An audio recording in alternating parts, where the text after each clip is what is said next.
Real Madrid's summer of upheaval has left a hole in the middle of the park that can't be papered over with promises. Toni Kroos walked away after Euro 2024, and Luka Modric has moved on, and suddenly the club's renowned midfield brain trust looks thinner and more fragile than fans expected. That vacuum has Madrid's scouts scanning Europe, and one name popping up louder and louder is Adam Wharton, the 21-year-old Crystal Palace midfielder whose game is built on calm vision, accurate forward release, and an uncanny sense for tempo control. Wharton isn't a headline-grabbing dribbler. He's the kind of metronome every great team needs, someone who reads the pitch, clips passes into space, and helps the team breathe in possession. That blend of composure and industry makes him an attractive profile for a club trying to replace not just the output of Kroos or Modric, but the cerebral presence they offered. Real Madrid's interest, reported in recent coverage, suggests this isn't casual. It's part of a longer scouting process that could accelerate after major international moments like the 2026 World Cup, when market dynamics shift and player valuations recalibrate. Wharton's path to prominence has been rapid. A Blackburn Academy graduate who moved to Palace and then established himself in the Premier League through intelligent positioning and consistent passing metrics. At 21, he's still developing physical robustness and game minutes, which makes a step to Madrid both risky and tantalising.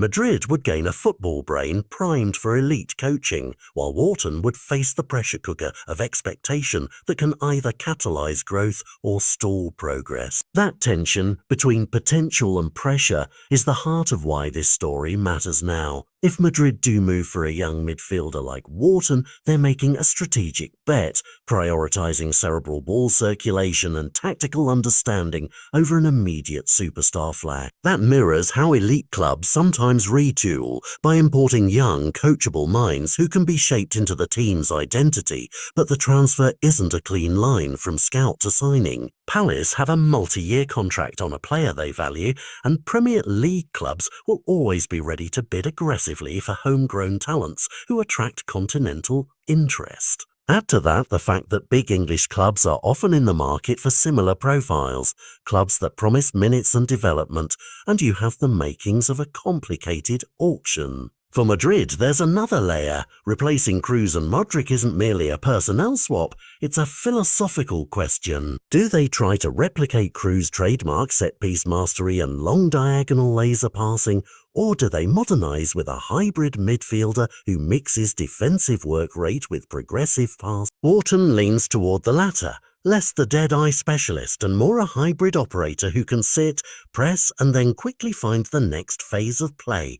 That could pair well with the club's existing stars, helping to free more advanced creators while stabilising transition. From a timing perspective, the 2026 window makes sense.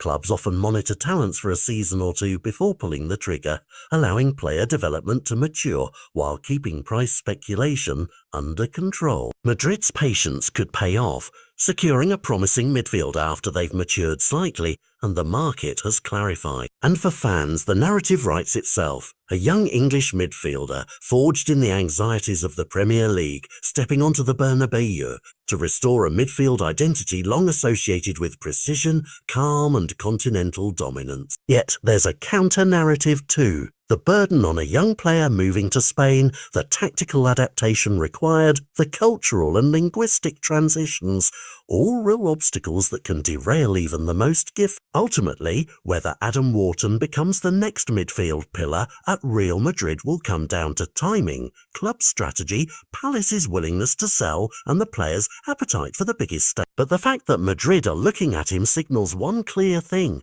They are actively reshaping their spine, and they are prioritising intelligence and control in the mid. If this transfer race evolves into an offer, it could change not just one player's career, but the way Madrid build for the next decade, trading veteran certainty for youthful cerebral potential. The football world will be watching every twist.